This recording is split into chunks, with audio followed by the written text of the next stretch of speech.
Hello everyone, आपका आपके YouTube channel Digvijay commerce classes पर एक बार फिर से स्वागत है। हम अपने इस यूट्यूब चैनल के ज़रिए आपके लिए बीकॉम के हर एक सब्जेक्ट की पूरी सीरीज़ लेके आ रहे हैं। उसी क्रम में हमने BCom third year doctor Ram Manohar Lohia में स्पेशली बीकॉम थर्ड ईयर में है, बाकी हर एक यूनिवर्सिटी में बीकॉम सेकेंड ईयर। तो बीकॉम थर्ड ईयर में पढ़ाए जाने वाले सबसे इम्पोर्टेंट बुक इनकम टैक्स की पूरी एक सीरीज़ ला रहे हैं, जिसमें आपको एक तरफ से सारे रूल्स और उनके practical questions one by one आपको मिलेंगे। मतलब आपकी पूरी पढ़ाई अब आपके घर बैठे होगी। जैसी पढ़ाई आप चाहते हो बिल्कुल वैसी पढ़ाई, ऑफलाइन या क्लासरूम पढ़ाई से भी बेहतर। आपका जब दिल चाहे तब पढ़ाई करिए। मतलब अब पूरी पढ़ाई आपकी शर्तों पर हो चुकी है। तो अगर आप कॉमर्स के स्टूडेंट हैं तो हम आपको ये आश्वस्त करा दें कि हमारे पास हर एक सब्जेक्ट के पूरे पैकेज अवेलेबल हैं। आप हमसे जुड़िए और हमसे जुड़कर अपनी पढ़ाई को एकदम शानदार बनाइए।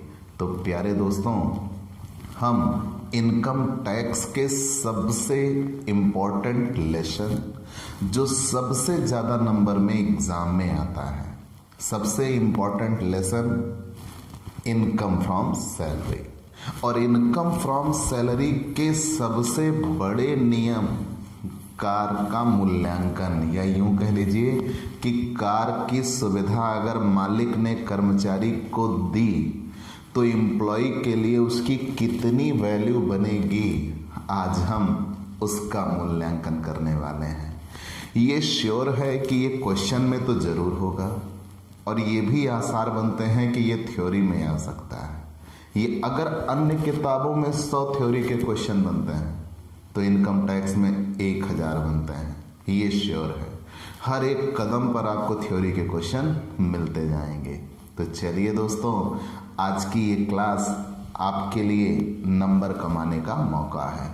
कार की सुविधा का मूल्यांकन होगा कैसे? तो प्यारे दोस्तों, चलिए सबसे फटाफट हमारे और आपके संबंधों का जो आधार है, आप इस विश्वास के साथ हमसे जुड़िए कि हम आपकी पूरी पढ़ाई को सबसे शानदार बना देंगे। अगर आपको ये लगता है कि हाँ ये वो प्लेटफॉर्म है, आप पहले पूरी क्लास लीजिए और आपको ये लगे कि हाँ इस व्यक्ति ने हमें सही तरीके से बताया, समझाया, पढ़ाया, तो आप हमारे इस YouTube channel Digvijay commerce classes को सब्सक्राइब करिएगा, शेयर करिएगा, बेल आइकन दबाइएगा, अपने दोस्तों को भी जोड़िएगा, उन्हें ये बताइएगा कि वो दिग्विजय कॉमर्स क्लासेस से जुड़े। और अगर ऐसा नहीं हुआ तो आप जा सकते हैं, आपको कहीं कोई रोक टोक नहीं है। हम इस विश्वास के साथ आए हैं कि हम आपके लिए सबसे बेहतर होंगे। तो चलिए दोस्तों, हम आपके लिए लेके आ रहे हैं कार की सुविधा। ठीक, आप अगर हमसे नियमित क्लास पाना चाहते हैं तो पेड क्लास ले सकते हैं। पेड क्लास पाने के लिए आप हमारे व्हाट्सएप नंबर पर व्हाट्सएप करिए, मैसेज करिए, आपको पेड क्लास की पूरी जानकारी दे दी जाएगी, जिसमें आप बहुत थोड़े से शुल्क का भुगतान करके हमसे नियमित क्लास पा सकते हैं। PDF पाएंगे, डाउट सेशन रखा जाएगा, एग्जाम पेपर सॉल्व कराया जाएगा।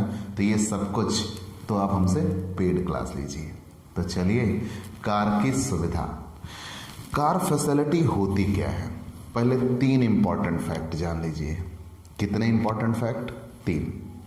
कार की सुविधा केवल और केवल विशिष्ट कर्मचारी के लिए ही टैक्सेबल है, ये हम पीछे बता चुके हैं। ठीक है, तो जब कभी मालिक ने खुद से कोई कार दी हो, चाहे वो खरीद के दी हो, चाहे वो किराए पर लेकर दी हो, डजंट मैटर, मुद्दा ये है मालिक ने कर्मचारी को कार प्रयोग करने के लिए दिया। तो जब मालिक ने कर्मचारी को कार प्रयोग करने के लिए दिया और वो कर्मचारी विशिष्ट कर्मचारी है, स्पेसिफिक एम्प्लॉय है, तब उसके लिए कार की सुविधा टैक्सेबल होगी, नहीं तो एग्जेम्प्ट होगी। ठीक है, पूरी बात समझ में आ गई? फिर से जान लीजिए, जब मालिक ने अपनी ओर से, मान लीजिए हम आपके मालिक हैं और आप हमारे कर्मचारी, तो जब हमने आपके लिए कार चाहे खरीद के दिया हो, चाहे किराए पर लेकर दिया हो, हमने आपको कार दिया।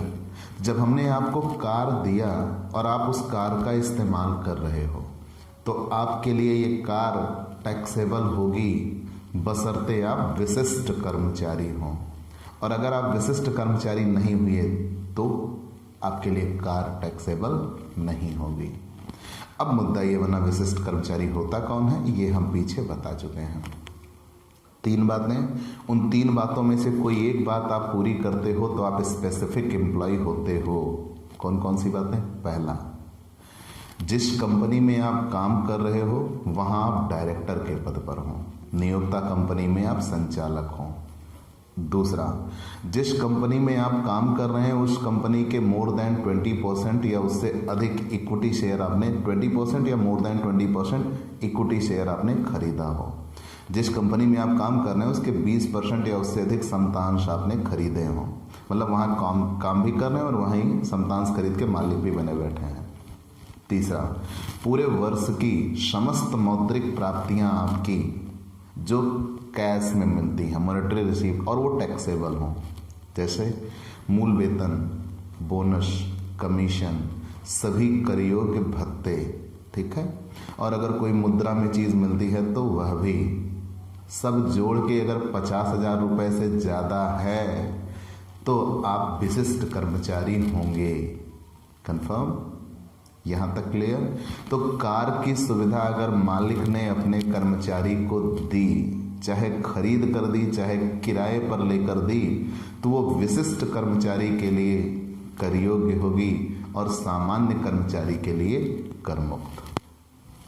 मान लीजिए कार कर्मचारी की रही है, तो मान लीजिए कर्मचारी ने कार खरीद रखा है और मालिक ने कहा चलो कार यार तुम्हारी है, इसके खर्चे हम ले देंगे, ठीक है। तो कार के खर्चे मालिक उठा रहा है, लेकिन कार खरीदा किसने था? कर्मचारी ने खरीदा था।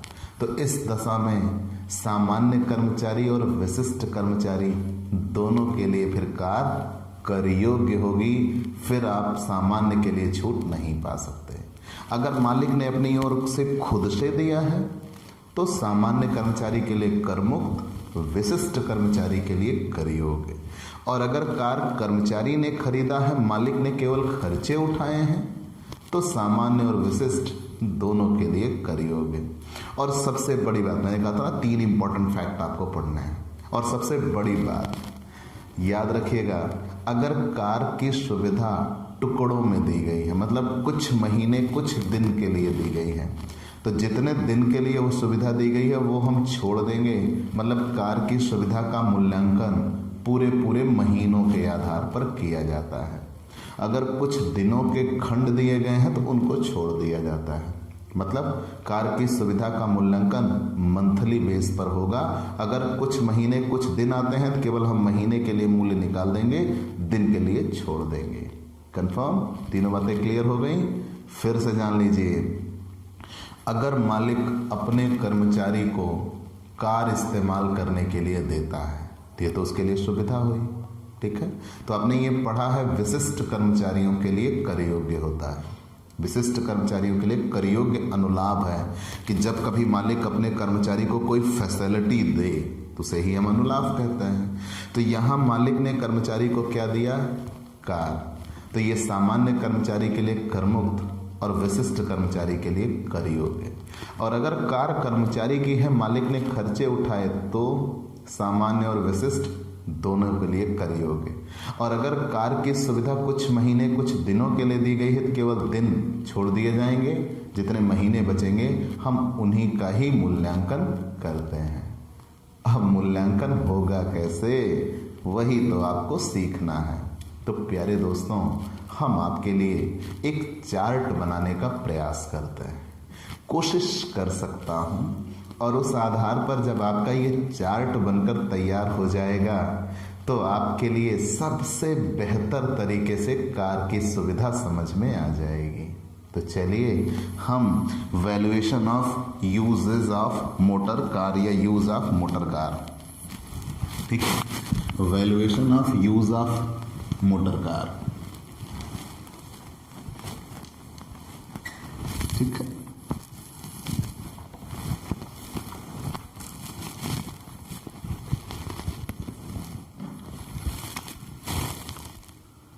कार, ठीक है, कार।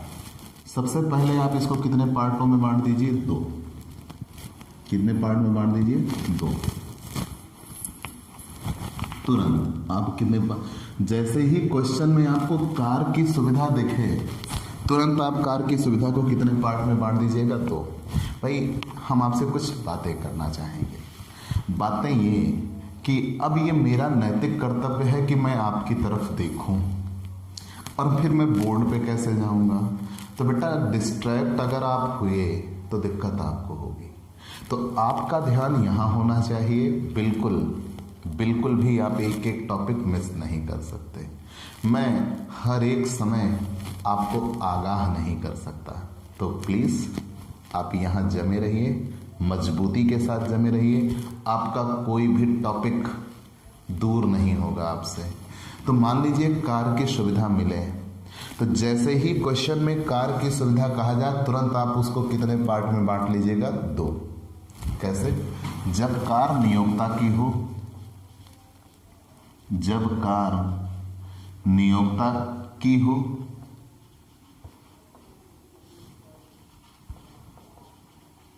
या किराए या लीज पर ली हो।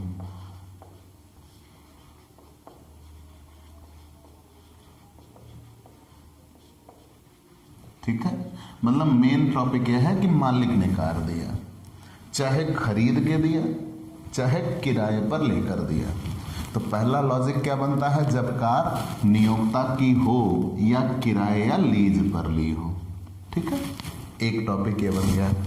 दूसरा टॉपिक ये बन गया जब कार कर्मचारी की हो। ठीक है, दूसरा टॉपिक क्या बन जाता है? कार कर्मचारी की हो। जब कार कर्मचारी की हो, ठीक, जब कार कर्मचारी की हो। चलिए, हमने यहां 2 बातें बता ली। जब कार नियोक्ता की हो, किराए या लीज पर ली हो, और जब कार कर्मचारी की हो। दोनों ही दशाओं में हमें अलग अलग मूल्यांकन करना होगा। मैंने पहले ही आपको बताया कि जैसे ही कार की सुविधा मिले, तुरंत हम उसको कितने पार्टों में बांट लेंगे? 2। जब कार नियोक्ता की हो, किराए या लीज पर लेकर दिया हो, उस दशा में सभी कर्मचारियों के लिए कर योग्य होगा कि विशिष्ट कर्मचारियों के लिए कर योग्य होगा? जब कार कर्मचारी की हो तो सभी के लिए कर योग्य होगा या विशिष्ट के लिए कर योग्य होगा? ये मैंने पहले ही आपको इम्पोर्टेंट फैक्ट के तौर पर बता दिया कि जब कार नियोक्ता ने ली हो, चाहे खरीद कर दिया हो चाहे किराए पर लेकर दिया हो, केवल विशिष्ट कर्मचारी के लिए कर योग्य होगा। और जब कार कर्मचारी की हो तो सभी प्रकार के कर्मचारियों के लिए कर योग्य होगा। लेकिन क्वेश्चन सॉल्व करने के पहले सबसे पहले आप देखिएगा कार किसकी है, नियोक्ता की है या किराए या लीज पर ली है। और दूसरा नियम क्या है? जब कार कर्मचारी की है। जब कार नियोक्ता की है, मान लीजिए हम इस पे आते हैं, तो तुरंत आप इसको कितने पार्ट में तोड़ लीजिएगा? 3। कार का इस्तेमाल कहाँ हो रहा है? ठीक है, ऑफिशियल यूज कार्यालय कार्यों में, मतलब उसका प्रयोग कहाँ हो रहा है? कार्यालय प्रयोगार्थ, कार्यालय में प्रयोग, मतलब केवल ऑफिशियल यूज में रखा है। दूसरा व्यक्तिगत प्रयोग, निजी कामों में आपने इस्तेमाल करने के लिए रखा है, पर्सनल यूज, व्यक्तिगत प्रयोग में। और तीसरा आंशिक प्रयोग में। ठीक है, आंशिक प्रयोग मतलब पार्टली यूज। पार्टली यूज किसे कहते हैं? आप उससे ऑफिस का भी काम करते हो और पर्सनल काम भी करते हो। ये आपके समझने के लिए लिख दे रहा हूं ऑफिशियल, और ये आपके समझने के लिए लिख दे रहा हूं पर्सनल यूज। ठीक, और ये क्या है? Partly use. ऑफिशियल यूज समझते हैं? जब आपने कार मालिक से पाई है और आप उसका इस्तेमाल केवल और केवल ऑफिस के कामों के लिए ही करते हो। ऑफिस में कार खड़ी है, उससे आप ऑफिस का काम करते हो, फिर कार ऑफिस में खड़ी करके अपने घर निकल जाते हो। आप उससे केवल और केवल ऑफिस का काम करते हो तो वो ऑफिशियल यूज कही जाएगी। कार आपको मिली है मालिक से, आप उसे केवल अपने पर्सनल यूज़ में रखते हो, आप उससे ऑफिस का कोई काम नहीं करते, तो वो पर्सनल यूज़ में कहा जाएगा। और जब कार मालिक ने आपको दिया है और आप उससे ऑफिस का भी काम कर लेते हो और अपने पर्सनल यूजेज में भी उसको रखे हुए हो, तो उसे क्या कहा जाएगा? पार्टली यूज कहा जाएगा, या मिक्स यूज भी लोग कहते हैं। तो ये बातें समझ में आ गई। जैसे ही आपको कार की सुविधा मिले क्वेश्चन में, तुरंत आप उसको कितने पार्ट में बांट दीजिएगा? तो कार नियोक्ता की है या किराया लीज पर लेकर दिया है? जब कार कर्मचारी की है। जब कार नियोक्ता की है या किराया लीज पर लेकर दिया तो स्पेसिफिक के लिए टैक्सेबल होता है। जब कार कर्मचारी की है तो सबके लिए टैक्सेबल होता है। ठीक है, ये बातें हम बता चुके थे। लेकिन जब कार नियोक्ता की हो, किराया या लीज पर लेकर दिया हो, तो उसको कितने पार्ट में हम बांट देते हैं? 3। कौन कौन से? जब वो केवल और केवल ऑफिशियल यूज में हो, जब वो पर्सनल यूज में हो, और जब वो पार्टली यूज में हो। ऑफिशियल यूज किसे कहते हैं? कार से केवल और केवल ऑफिस के ही काम किए जाते हैं। पार्टली यूज पर्सनल यूज किसे कहते हैं? जब कार से केवल अपने व्यक्तिगत कामों में ही रखा जाता है। अपने घर जाते हैं, ससुराल जाते हैं, अपनी बहन के यहाँ जाते हैं, साले के यहाँ जाते हैं, साली साहिबा के यहाँ जाते हैं, लेकिन उससे ऑफिस का कोई काम नहीं करते हैं, वो पर्सनल यूज है। और पार्टली यूज अपने भी घर जाते हैं, ऑफिस का भी काम करते हैं, रिश्तेदारी भी उसी से चले जाते हैं, मतलब दोनों इस्तेमालों में आपने रखा हुआ है, उसे पार्टली यूज कहते हैं। चलिए, क्या हुआ राजेंद्र, काहे मुस्कुरा रहे? चलिए देखते हैं। तो कार्यालय में प्रयोग हो, पर्सनल यूज में हो, पार्टली यूज में हो। तो जब ऑफिशियल यूज में होती है तो कार की सुविधा का मूल्य 0 होगा। उसकी वैल्यू कितनी मानी जाती है? 0। मतलब आप इसे एग्जैम्प्ट कह सकते हो कि जब कार की सुविधा, लिखा तो 0 है, ठीक है, लिखा क्या है? 0। तो जब कार को केवल और केवल ऑफिस के कामों में रखा जाए तो उसकी कोई भी वैल्यू नहीं मानी जाएगी, मतलब आपको उसकी कोई फैसिलिटीज मिली ही नहीं, आपके लिए उसकी वैल्यू 0 होगी। तो 0 लिखा है, ठीक है, एग्जैम्प्ट नहीं लिखा बेटा, मतलब उसकी वैल्यू आपके लिए बनी ही नहीं। फिर ध्यान दे लीजिए, मान लीजिए हम मालिक हैं, हमने आपको कार दिया प्रयोग करने के लिए और आपने कार अपने ऑफिस के काम में ही रखा है, उससे आप और कोई काम नहीं करते हो, तो आपके लिए उसकी कोई फैसिलिटी नहीं है, उसकी वैल्यू आपके लिए क्या हो गई? 0। ठीक है, तो उस पर आपको टैक्स नहीं देना पड़ेगा। भाई 0 है तो किस बात का टैक्स? जब व्यक्तिगत प्रयोग में हो तो तुरंत यहाँ पे 2 नियम हैं। जब पर्सनल यूज में हो तो कितने नियम हैं? 2। जब कार नियोक्ता की हो, पहला, जब कार नियोक्ता की हो मतलब खरीद के दिया है, जब कार नियोक्ता की हो, और जब कार किराए पर लेकर दिया है, दोनों में अलग अलग हो जाता है। जब कार किराए पर लेकर दिया है, ठीक है, किराए पर लेकर दिया है, तो यहां से 2 टॉपिक टूट जाते हैं। फिर ध्यान देना, मैंने क्या कहा? जब व्यक्तिगत पर्सनल यूजेज में है तो तुरंत उस पर कितने नियम बन जाते हैं? 2।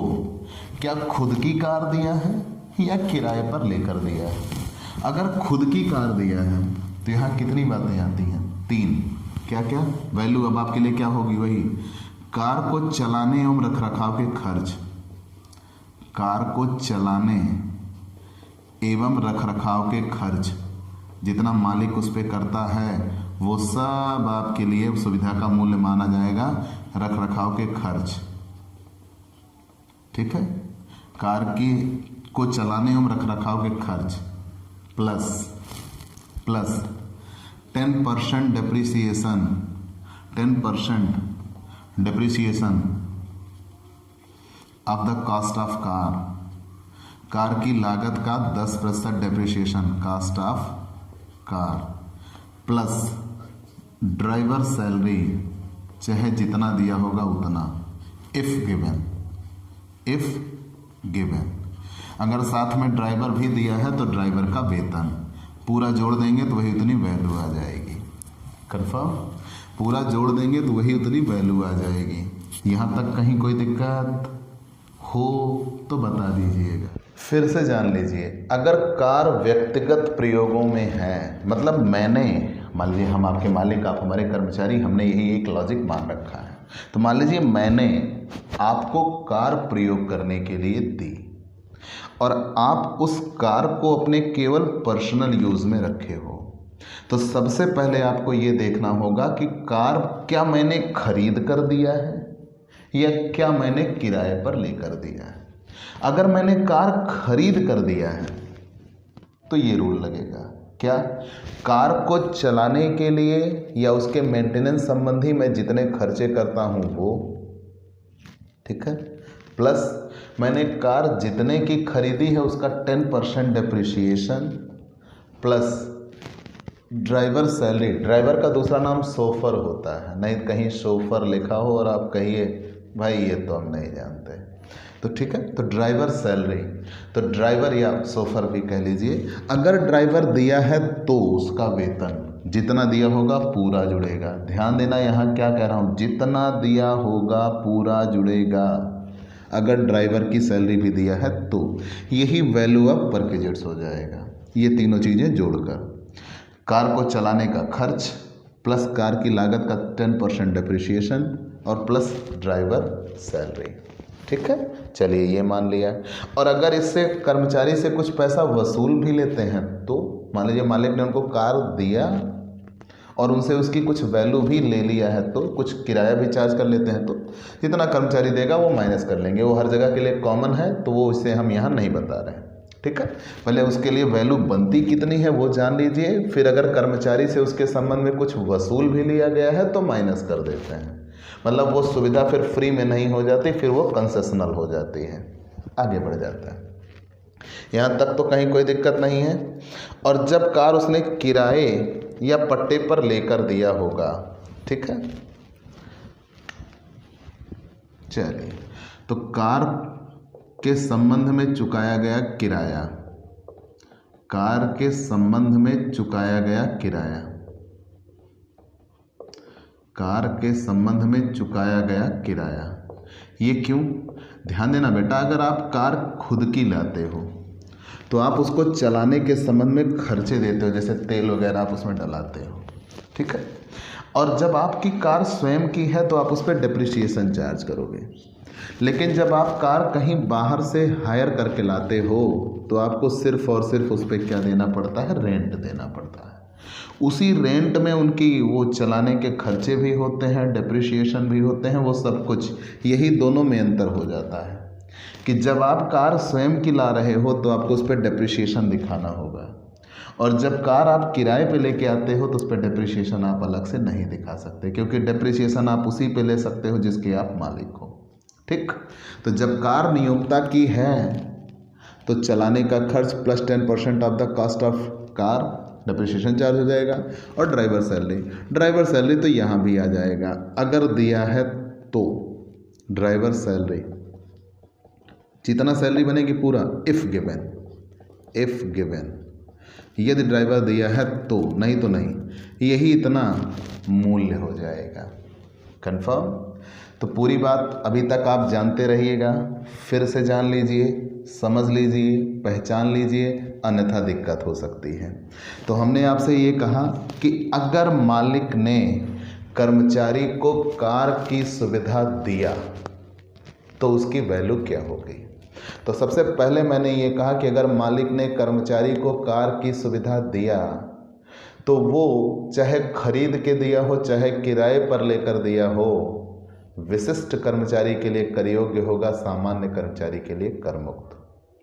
अगर कार की सुविधा कार कर्मचारी की है, केवल मालिक खर्चे उठा रहा है, तो सबके लिए कर योग्य होगा, सामान्य और विशिष्ट दोनों के लिए कर योग्य होगा। कितना?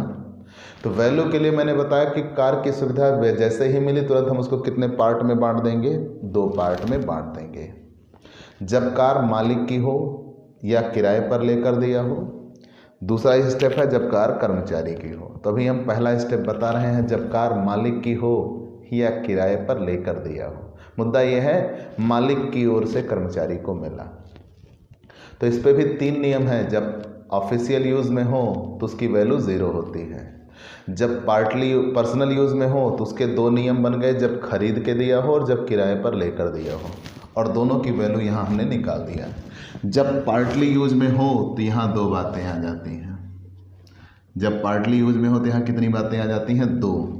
जब पूर्ण व्यय नियोक्ता वहन करता हो, ठीक है, जब पूर्ण व्यय नियोक्ता वहन करता हो, जब पूर्ण व्यय नियोक्ता वहन करता हो,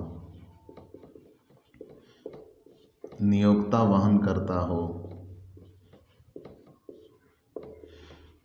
जब पूर्ण व्यय नियोक्ता वहन करता हो, और यहाँ जब निजी खर्चे कर्मचारी स्वयं वहन करता हो, जब निजी खर्च कर्मचारी स्वयं वहन करता हो,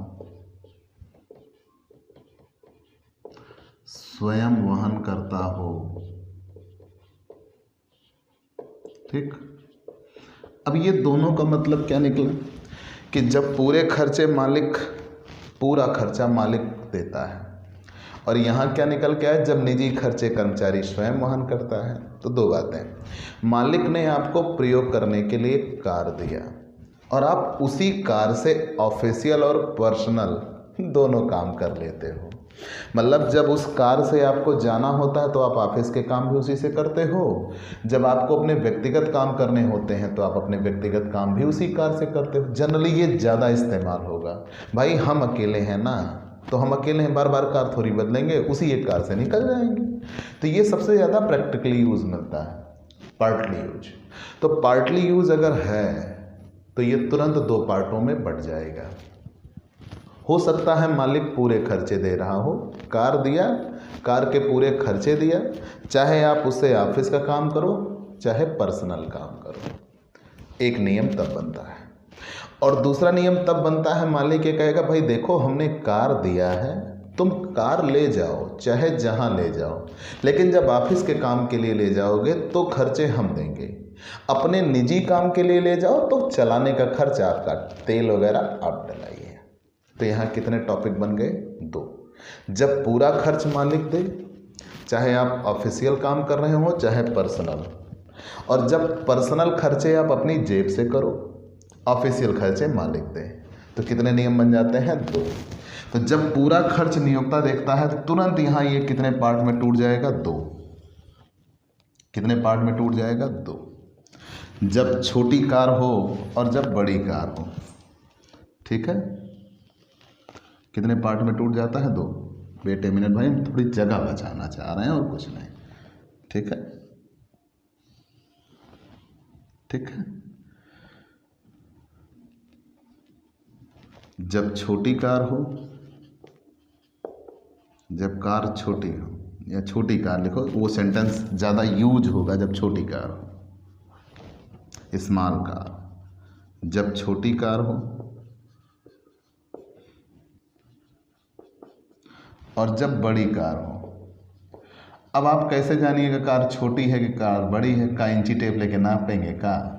नहीं, इंजन की क्षमता, अगर इंजन की क्षमता 1.6 लीटर तक है तो छोटी कार है, और अगर इंजन की क्षमता 1.6 लीटर से अधिक है तो बड़ी कार है, ठीक। याद रखिएगा, इंजन की क्षमता बताएगी कार छोटी है कि कार बड़ी है। जब कार छोटी हो तो उसकी वैल्यू आएगी 1800 रुपये प्रति माह, बशर्ते पूरा खर्च कौन कर रहा हो? मालिक। 1800 रुपये प्रति माह कार के लिए, प्लस 900 रुपये प्रति माह ड्राइवर के लिए, प्रति माह ड्राइवर के लिए। अगर ड्राइवर अलग से दिया है तो, यदि दिया है तो, नहीं तो नहीं, यदि दिया है तो, नहीं तो नहीं, ठीक है। ड्राइवर पे याद रखिएगा ये 900, यहाँ पूरी सैलरी, यहाँ था तो पूरी सैलरी आती है। अगर 5000 देंगे 5000 आएगा, लेकिन यहाँ 5000 देंगे तो भी कितना आएगा? 900। 200 देंगे तो भी आएगा 900। मतलब अगर ड्राइवर दिया तो बात खत्म, 900 रुपये प्रति माह आपके लिए उसका मूल्य माना जाएगा, ठीक है। अगर कार बड़ी होगी तो कार के लिए मूल्य क्या होगा? 2400 रुपये प्रति माह कार के लिए, ठीक। और मैंने भी कहा था मंथली बेस पर ही वैल्यूएट होगा, प्लस 900 रुपये प्रति माह ड्राइवर के लिए, 900 रुपये प्रति माह ड्राइवर के लिए। अगर ड्राइवर दिया है तो, नहीं तो नहीं, नहीं तो नहीं। ठीक है, यदि दिया है तो। ड्राइवर जहाँ जहाँ लिखा होगा याद रखिएगा कि अगर दिया है तो, नहीं दिया है तो नहीं। तो आप कैसे निकालिएगा? पार्टली यूज में हो, आंशिक प्रयोग में हो। आंशिक प्रयोग का मतलब यह है कि आप उससे ऑफिस के भी काम करते हो, आप उससे पर्सनल खर्चे भी करते हो। तो अगर आप उससे ऑफिस के काम करते हो और पर्सनल खर्चे हो, लेकिन पूरा खर्च कौन देता है? मालिक देता है। तो फिर यहाँ तुरंत कितनी बातें आ जाती हैं? दो, जब कार छोटी हो और जब कार बड़ी हो। बेसिकली क्वेश्चन में लिखा होगा, नहीं लिखा होता तो इंजन की क्षमता दी गई होगी, वो भी नहीं दिया है तो फिर आप नोट लगा के क्वेश्चन सॉल्व करेंगे। लेकिन ये मान के चलिए स्पष्ट सूचना आएगी, लेकिन हमने आपको बता दिया कि अगर इंजन की क्षमता 1.6 लीटर से कम है तो छोटी कार है, और अगर इंजन की क्षमता 1.6 लीटर या उससे बड़ी है तो बड़ी कार। तो जब पूरे खर्च मालिक दे रहा है तो छोटी कार के लिए 1800 रुपये प्रतिमाह, बड़ी कार के लिए 2400 रुपये प्रतिमाह वैल्यू होती है। और ड्राइवर भी अगर अलग से दिया है तो 900 रुपये प्रतिमाह ड्राइवर के लिए अलग से दोनों ही दशाओं में जोड़ दिए जाते हैं। ध्यान देना, ड्राइवर सैलरी पे बहुत बड़ा कमेंट है। कमेंट यह है कि यहाँ ड्राइवर की सैलरी 10,000 होती, 20,000 होती, 50,000 होती तो पूरा जुड़ता। भाई मुकेश अंबानी अपने ड्राइवर को 2 लाख देता है। ठीक है, पाकिस्तान के प्रधानमंत्री का वेतन 2 लाख है, वहाँ की सैलरी। तो वहाँ की करेंसी हमारी करेंसी की आधी है। मतलब मुकेश अंबानी के ड्राइवर का वेतन है 2,10,000 रुपये है इंडियन करेंसी से, जो कि पाकिस्तानी करेंसी से 4,20,000 बनते हैं। ठीक, मतलब इमरान खान से ज़्यादा वेतन हमारे मुकेश अंबानी के ड्राइवर का है। ठीक, तो दिल पे नहीं लेना बेटा। यहाँ आते हैं, तो जब पूरे खर्च नियोक्ता वहन करता हो, तो जब पूरे खर्च नियोक्ता वहन करता हो तो छोटी कार होते हो 1800 रुपये प्रतिमाह, ड्राइवर के लिए 900। जब बड़ी कार हो तो 2400 रुपये प्रतिमाह, ड्राइवर के लिए 900 प्रतिमाह। अगर अलग से दिया है तो, नहीं तो फिर केवल 1800 2400। यहाँ ड्राइवर का पूरा वेतन लिखा जाता, जितना होता पूरा, लेकिन यहाँ जितना होगा वो नहीं, केवल 900। आगे बढ़ते हैं। जब निजी खर्चे कर्मचारी स्वयं वहन करता है तो मतलब ऑफिस का खर्च मालिक देगा, अगर आप पर्सनल कामों में जा रहे हो तो आप झेलो। तब यहाँ 2 बातें, छोटी कार या बड़ी कार। कितनी बातें? 2। जब कार छोटी हो, जब कार छोटी हो, छोटी ऐसे लिखा करो भैया, जब छोटी कार, जब तो हटा लो, छोटी कार दिया हो तब थोड़ा ऑकवर्ड नहीं फील करेंगे। बड़ी कार हो तो छोटी कार, बड़ी कार हमने बता ही दिया। इंजन की क्षमता 1.6 लीटर से कम तो छोटी कार, इंजन की क्षमता 1.6 लीटर या उससे ज़्यादा तो बड़ी कार। तो जब छोटी कार होगी तो यहाँ वैल्यू क्या बनेगी? यहाँ केवल और केवल फिर 600 रुपये प्रतिमाह। कितने रुपए? 600 रुपये प्रतिमाह कार के लिए। अगर मालिक पूरे खर्चे वहन करता है तो 1800 और 2400। अगर मालिक सिर्फ और सिर्फ निजी खर्चे वहन करता है तो छोटी कार के लिए 600 रुपये प्रतिमाह। अगर साथ में ड्राइवर दिया है तो 900 रुपये प्रतिमाह अलग से, 900 रुपये प्रतिमाह ड्राइवर के लिए। इसके लिए ड्राइवर के लिए 900 रुपये प्रतिमाह ड्राइवर के लिए। ठीक है, और ड्राइवर के लिए यदि दिया है तो, यदि दिया है तो, नहीं तो नहीं, यदि दिया है तो। ठीक है, बड़ी कार पे आ जाते हैं। तो बड़ी कार पे होगा 900 रुपये प्रतिमाह, बड़ी कार पे होगा 900 रुपये प्रतिमाह। ठीक है, कार के लिए प्लस 900 रुपये प्रतिमाह, 900 रुपये प्रतिमाह ड्राइवर के लिए। अगर ड्राइवर दिया है तो, नहीं तो नहीं, ड्राइवर दिया है तो, नहीं तो नहीं।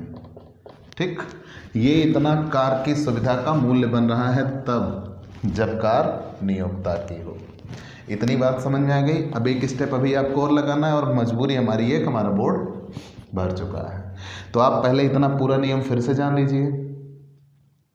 जब मालिक ने कर्मचारी को कार की सुविधा दी तो तुरंत उसे हम कितने पार्ट में बांट देंगे? 2। जब कार नियोक्ता की हो या किराए या लीज पर लेकर दिया हो, जब कार कर्मचारी की हो। तो जब कार नियोक्ता की हो या किराए या लीज पर लेकर दिया हो तो कितने नियम हैं? 3। कौन कौन से? जब कार केवल और केवल ऑफिशियल यूज़ में हो तो उसकी वैल्यू 0 होगी। जब कार पर्सनल यूज़ में हो तब, और जब कार पार्टली यूज़ में हो तब। तो जब कार पर्सनल यूज़ में हो तो वहाँ पे कितने नियम बन जाते हैं? 2। तो जब कार पर्सनल यूज़ में हो तो वहाँ 2 नियम बन जाते हैं। जब कार नियोक्ता की हो, employer is the owner of car, और जब लेट आउट मतलब किराए पर लेकर आए तो क्या करेंगे? तो जब हायर कह सकते हो, जब नियोक्ता ने कार किराए पर लेकर दी हो तब क्या होगा? तो जब कार नियोक्ता की हो तो 3 बातें, कार को चलाने या रखरखाव के खर्चे प्लस कार की लागत का 10% डिप्रिसिएशन प्लस ड्राइवर का वेतन, अगर ड्राइवर दिया है तो, ठीक है, नहीं तो नहीं, नहीं तो नहीं। और अगर कार किराए पर लेकर दिया है तो कार के संबंध में चुकाया गया किराया प्लस ड्राइवर का वेतन अगर दिया है तो, नहीं तो नहीं, ठीक है। फिर अगर कार आंशिक प्रयोग में है तो 2 नियम कौन कौन से? जब पूरे खर्च मालिक खुद करता हो, चाहे ऑफिशियल हो चाहे पर्सनल हो, दोनों खर्चे मालिक देता है। तब छोटी कार है, बड़ी कार है। तो जब छोटी कार होगी तो उसके लिए 1800 रुपये प्रति माह, ठीक है। और जब बड़ी कार होगी तो उसके लिए 2400 रुपये प्रति माह। और अगर साथ में कार के साथ में ड्राइवर भी दिया है तो 900 रुपये प्रति माह ड्राइवर के लिए यहाँ अलग से जुड़ जाएगा, यहाँ भी 900 रुपये प्रति माह ड्राइवर के लिए अलग से जुड़ जाएगा। ध्यान देना, यहाँ ड्राइवर का वेतन फिर है कितना उससे मतलब नहीं है, 900 रुपये प्रति माह जोड़ेंगे। जब का निजी खर्चे कर्मचारी स्वयं वहन कर लेता है, मतलब personal expenses beard by employ, निजी खर्चे वो खुद वहन करता है। तो जब निजी खर्चे खुद वहन करता है मतलब कहता है कि चलो ठीक है, ऑफिस के काम के खर्चे हम मालिक दे रहा है, पर्सनल काम के खर्चे हम अपनी जेब से दे लेंगे। तो छोटी कार के लिए 600 रुपये प्रति माह, और अगर अलग से ड्राइवर भी आया है तो 900 रुपये प्रति माह। बड़ी कार के लिए 900 रुपये प्रति माह, और अलग से ड्राइवर भी आया है तो 900 रुपये प्रति माह, ठीक है। ये इतना बन जाता है। लेकिन मान लीजिए मालिक एक से ज़्यादा कार दे तो क्या हुआ? हद हो गई ना, हो सकता है। तो मान लीजिए मालिक एक से ज़्यादा कार देता है तो यहाँ नियम है बेटा, जब मालिक एक से ज़्यादा कार देता है तो पहली कार को आप पार्टली यूज़ मानकर क्वेश्चन सॉल्व करेंगे, ठीक है। एक कार को, पहली क्या दूसरी क्या, आप एक कार करिए। जब मालिक ने आपको एक से अधिक कार प्रयोग करने के लिए दिया तो आप एक कार को पार्टली यूज़ मानकर हल करेंगे। ये दोनों नियम के अकॉर्डिंग जो भी फुलफिल होता होगा वो, ठीक है। फिर ध्यान दे दीजिएगा मैं क्या कर रहा हूँ। जब मालिक एक से अधिक मोटर कार देगा तब आप क्या करिएगा? तो एक कार को आप पार्टली यूज़ मानकर हल करेंगे, ठीक है, हल हो गया। और दूसरी कार को आप पर्सनल यूज़ मानकर हल करेंगे। अब मुद्दा ये बना कौन सी पार्टली यूज़ माने और कौन सी पर्सनल यूज़ माने, ठीक। मैंने क्या कहा, जब मालिक ने एक से ज़्यादा कार आपको प्रयोग करने के लिए दिया तो उस दशा में एक कार को हम पार्टली यूज़ मानेंगे। क्यों? हम ये मानेंगे इसी कार से दोनों काम हो जाते हैं। बाकी दूसरी कार को हम किस यूज़ में मानेंगे? पर्सनल यूज़ में मानेंगे। तो जब 2 कार दिया है या 4 कार 10 कार दिया हो, डजेंट मैटर, एक कार को हम पार्टली यूज़ मानेंगे। बाकी जितनी कारें हैं उन सब कार को हम किस यूज़ में मानेंगे? पर्सनल यूज़ में मानेंगे, ठीक है। लेकिन वैल्यूएशन किस से लिए क्या? तो यहाँ कोई नियम नहीं दिया है कि आप किसको पार्टली मानिए किसको पर्सनल मानिए। तो यहाँ हमारा नियम ये बनता है कि हम वो चीज़ चुने जिससे कर्मचारी का फ़ायदा हो। तो फ़ायदा ये बनता है कि जो सबसे बड़ी कार है, सबसे बड़ी, उसको आप पार्टली यूज़ में मान लीजिए। बाकी शेष कारों को किस यूज़ में मान लीजिए? पर्सनल यूज़ में मान लीजिए। और दोनों का मूल्य निकाल कर फिर क्या किया जाएगा? जोड़ दिया जाएगा, वही कार की सुविधा का मूल्य होगा। पूरी बात समझ में आ गई? फिर से जान लो, जब मालिक ने एक से ज़्यादा कार प्रयोग करने के लिए दिया जब मालिक ने एक से ज़्यादा कार प्रयोग करने के लिए दिया तो उस सिचुएशन में जब एक कार होगी तो उसे हम पार्टली यूज में मानेंगे, और जब दूसरी कार आ जाएगी तो उसे हम किस यूज में मानेंगे? पर्सनल यूज में मानेंगे। कंफर्म? मतलब एक कार को पार्टली यूज में, दूसरी कार को पर्सनल यूज में।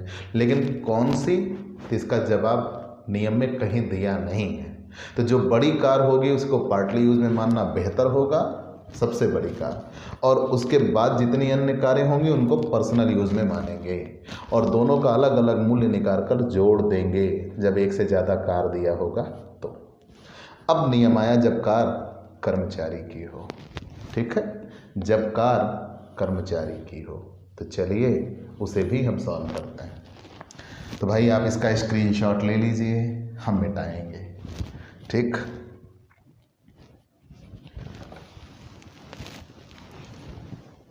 ओ उसे ना ही मिटाते तो भी ठीक था, लेकिन कोई बात नहीं।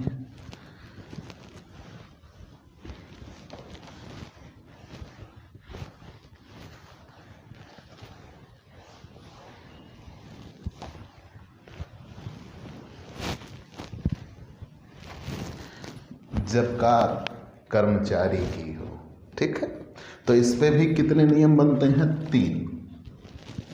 अब आप ये सोच रहे होंगे 3 पढ़ने हैं। हाँ जी, 3 नियम। जब ऑफिशियल यूज में हो, ऑफिशियल यूज में हो। ठीक है, मतलब ये एक लॉजिक बनता है कि आपकी कार है, मैं कह रहा हूँ आपकी कार, मतलब कार कर्मचारी की है। मालिक ने कहा भाई तुम्हारे पास तो कार है ही, चलो हम खर्चे दे रहे हैं, आप इसी कार से काम करिए। तो मालिक के लिए भी हालात सही हो गए, उन्हें नई कार खरीदना नहीं पड़ा या किराए पे नहीं लेना पड़ा। कुछ फ़ायदे तो उनके भी बनते हैं, मोटिव उनका भी कुछ सिद्ध हो जाता है। तो कार कर्मचारी की थी, मालिक ने कहा आप अपनी कार से ऑफिस के काम करो। तो कर्मचारी ने अपनी खुद की कार से ऑफिस का ही काम किया है, कोई अन्य काम नहीं किया है। ठीक है, केवल ऑफिस के कामों में उसको रखा है। कार कर्मचारी की है और पूरे खर्चे मालिक देता है। तो इसके लिए भी मूल्य क्या होगा? तो इसके लिए सुविधा का कोई मूल्य नहीं माना जाता, इसकी वैल्यू क्या होगी? 0 होगी, 0, नील कहा गया है। अब 0 ना लिखो, नील लिखो, इसकी नील। ठीक, मतलब उसका कोई भी मूल्य नहीं होगा, मतलब कर्मचारी के लिए करमुक्त है। ठीक, फिर ध्यान दे लीजिएगा, कार कर्मचारी की है, पूरा खर्च मालिक दे रहा है, और केवल किस काम में रखी गई है? ऑफिशियल काम में रखी गई है, तब नील। जब कार पर्सनल यूज में हो तब क्या करेंगे? पर्सनल यूज में हो मतलब कार कर्मचारी ने खरीदा था और केवल अपने निजी काम के लिए इस्तेमाल रखा है। ध्यान देना, कार कर्मचारी ने खरीदा था और केवल अपने निजी कामों में इस्तेमाल के लिए रखा है। ध्यान देते चलिएगा, कार कर्मचारी ने खरीदा था और केवल अपने निजी कामों के इस्तेमाल के लिए रखा है, तो उसे हम पर्सनल यूज बोलेंगे। इस दशा में नियोक्ता द्वारा व्यय की गई राशि ही उसका मूल्य होगा। मतलब नियोक्ता आपके लिए जितना खर्च कर देगा, पूरा नियोक्ता द्वारा व्यय की गई राशि,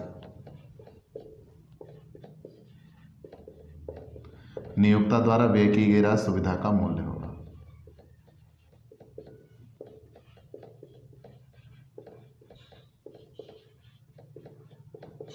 ठीक, मतलब मालिक जितना खर्च कर देगा वही पूरा आपके लिए वैल्यू हो जाएगी और आपके वेतन में जोड़ दिया जाएगा। ठीक है, ध्यान दे लीजिएगा, जब कार ऑफिशियल यूज में हो तो उसकी कोई भी वैल्यू नहीं मानी जाएगी, नील। जब कार पर्सनल यूज में हो तो मालिक ने जितना खर्च किया पूरा का पूरा आपके लिए सुविधा का मूल्य होगा और आपके वेतन में जोड़ दिया जाएगा। अब बात बनी जब कार पार्टली यूज में हो तब क्या करिएगा? आंशिक प्रयोग में हो, पार्टली यूज मतलब आप कार से अपने निजी खर्चे भी करते हो और निजी काम भी करते हो और ऑफिस के काम भी करते हो, आंशिक प्रयोग में हो। तो जब कार पार्टली यूज में हो तो यहाँ 2 नियम, जब कार छोटी हो और जब कार बड़ी हो। क्या छोटी कार है, क्या बड़ी कार है। मतलब कार कर्मचारी की थी, कार कर्मचारी की थी, खर्चे कौन दे रहा है, मालिक दे रहा है, और आप उससे ऑफिस का भी काम करते हो, अपने निजी काम भी करते हो। ज़्यादातर यही मिलेगा, श्योर है भाई। खुद का कार खरीदा है तो ऑफिस का काम तो कर लेगा, लेकिन क्या अपने निजी काम नहीं करेगा, श्योर करेगा। तो ज़्यादा यही प्रयोग में मिलेगा। तो मान लीजिए कार कर्मचारी की है और उससे वो दोनों काम करता है, घर के भी ऑफिस के भी। तब क्या होगा, तब यहाँ दो नियम बन जाते हैं, छोटी कार है, बड़ी कार। खर्च तो मालिक ही दे रहा है। अच्छा मान लो कार कर्मचारी की है और वो निजी खर्चे खुद दे रहा है, तो फिर सुविधा का ही बात की, फिर सुविधा नहीं हो जाएगा। ठीक, तो यहाँ तो सुविधा तभी बनेगी जब कार कर्मचारी की है और खर्चे कौन दे रहा है, मालिक। तो यहाँ छोटी कार, बड़ी कार। तो छोटी कार के लिए नियोक्ता द्वारा व्यय की गई राशि में से, नियोक्ता द्वारा व्यय की गई राशि में से,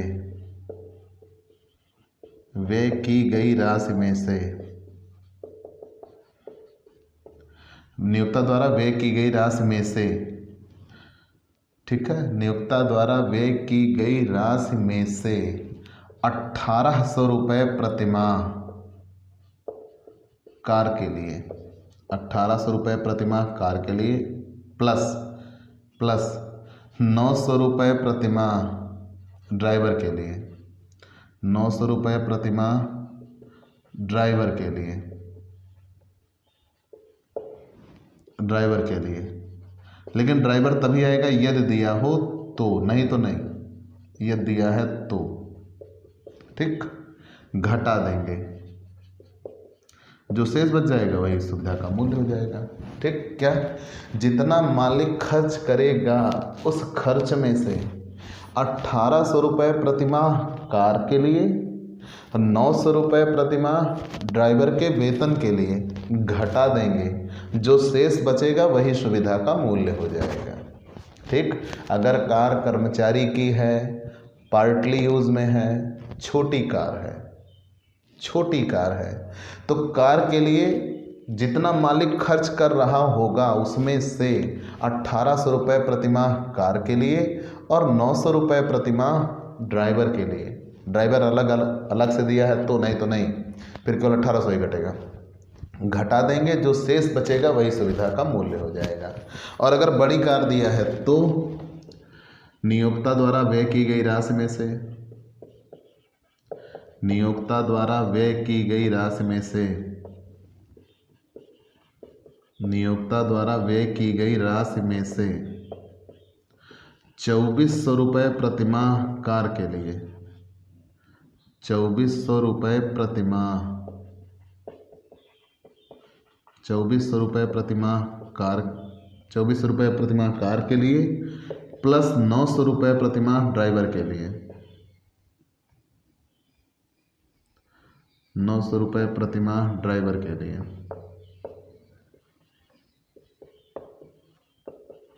ड्राइवर यदि दिया है तो घटा देंगे, जो शेष बचेगा वही सुविधा का मूल्य हो जाएगा। कंफर्म। तो पूरा नियम क्या बना, अगर कार कर्मचारी की है, ऑफिशियल यूज में है, तो उसका कोई मूल्य नहीं होगा, निल। अगर कार कर्मचारी की है, पर्सनल यूज में है, तो मालिक जितना खर्च देता है उतना पूरा सुविधा का मूल्य माना जाएगा। और अगर कार पार्टली यूज में है तो देखेंगे कार छोटी कार है कि बड़ी कार है। छोटी कार है तो मालिक जितना खर्च देता है में से 1800 रुपये प्रतिमाह कार के लिए, 900 रुपये प्रतिमाह ड्राइवर के लिए अगर दिया है तो घटा देंगे, जो शेष बचेगा वो कार का मूल्य हो जाएगा। अगर बड़ी कार दिया है तो जितना मालिक खर्च करता है उसमें से 2400 रुपये प्रतिमाह कार के लिए और 900 रुपये प्रतिमाह ड्राइवर के लिए अलग से घटा देंगे, जो शेष बचेगा वही सुविधा का मूल्य हो जाएगा। कंफर्म। ये इतनी बातें तो आपने कार के लिए पढ़ ली, लेकिन यहाँ भी अगर एक से अधिक कार दिया जाए तो एक आंशिक प्रयोग में दूसरी पर्सनल प्रयोग में मानकर हम हल करेंगे और दोनों का मूल्य जोड़ देंगे। ये सिंपल सा लॉजिक बनता है।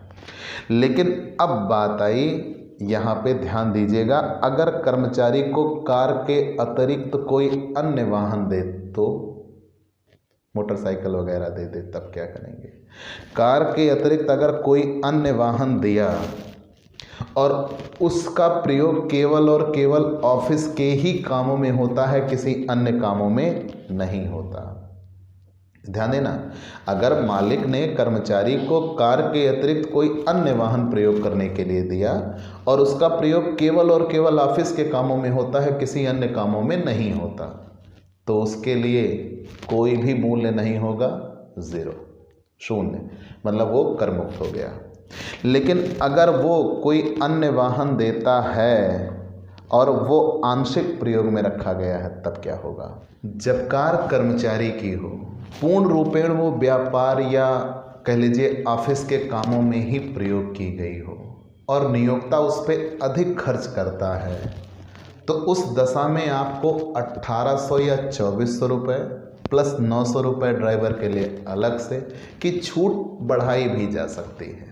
कब, बशर्ते मालिक ये सिद्ध करे कि हाँ, आपको जो खर्च दिए गए हैं या आपके द्वारा जो खर्चे किए गए हैं ऑफिशियल कामों के लिए, वो इससे अधिक किए गए हैं और मालिक उसका आपको सर्टिफिकेट देता है, तो आपको उससे अधिक की भी छूट मिल सकती है। आप अपनी यात्रा का पूरा ब्यौरा, खर्चों का पूरा ब्यौरा देंगे तब, लेकिन ये चीज़ें जल्दी मिलती नहीं हैं। तो आपको जितना नियम बता दिया गया वो आपके लिए परफेक्ट है। तो प्यारे दोस्तों, सबसे पहले आप हमारे इस YouTube channel Digvijay commerce classes को सब्सक्राइब करिए, शेयर करिए, बेल आइकन दबाइए, ताकि आपको हमारे लेटेस्ट वीडियोस के अपडेट मिल सकें।